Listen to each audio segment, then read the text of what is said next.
Leyendas de pasión, raíces de la canción española, cantares de toda una vida.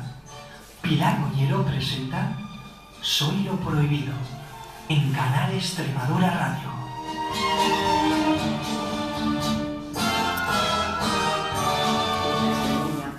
Buenísima Diana Martín, que es una enamorada de la copla y que también está empezando a despuntar en nuestra región, en nuestra provincia, haciendo versiones de aquellos grandes clásicos de la historia de este género. En este caso, nada más y nada menos que Rocío Jurado, esa mítica Agua que no has de beber, déjala correr, esa canción que nos va a interpretar junto al maestro Pedro Monti.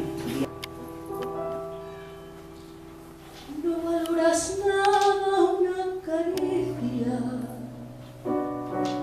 dejas que resbale por tu piel,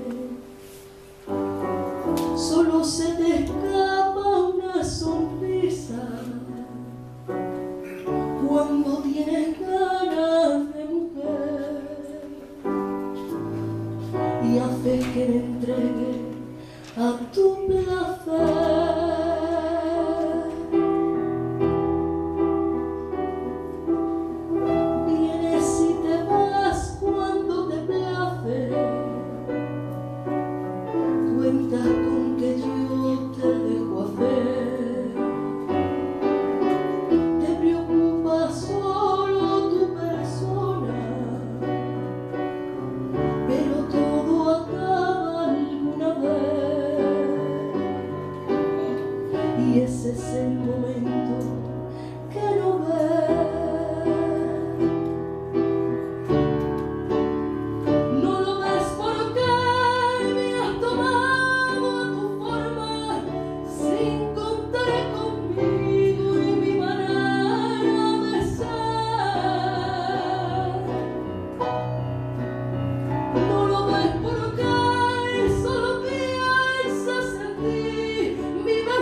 Yo tengo ya aquí en el set de entrevistas preparadísimos a dos personas que seguro que tienen cosas muy interesantes que contarnos. En primer lugar, le voy a dar la bienvenida, aunque en realidad nos la ha dado él a nosotros, al alcalde de Cuacos de Yuste, José María, que es el artífice de todo esto, como les he dicho antes, pero alguien que se nota que le gusta mucho su trabajo, que le gusta mucho hacer cosas por sus ciudadanos. Yo he sido bastante rápida. Se ha portado bien Canal Extremadura. Sí, se ha dado el lujo.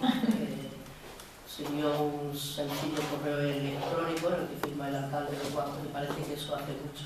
Bueno, no le crean, no era un sencillo correo electrónico, ha puesto el listón muy alto y ahora ya cuando quieran que Soy lo prohibido vaya a algún sitio van a tener que escribir cosas muy bonitas porque el correo tenía mucha miga.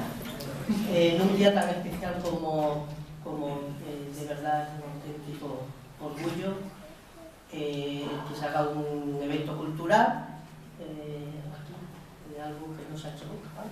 Y además, según veníamos por el camino, la vera siempre es una maravilla, ¿no? Pero es que llegar hasta aquí en otoño es un verdadero espectáculo. Yo creo que no hay ni un solo árbol con el mismo verde, con el mismo amarillo, incluso con el mismo rojo que la anterior. Estamos muy bien acompañados por Juan Carlos Moreno Piñero, que es el director gerente de la Fundación Academia de Yuste. Un placer que hayas decidido estar aquí con nosotros. Muchísimas gracias. Gracias, un placer es mío. Y yo venía pensando qué importancia, ¿no?, lo de la Academia de Yuste, qué importantes son esos premios, porque además hemos conseguido que desde este corazón de la vera nos sintamos como un poquito más europeos.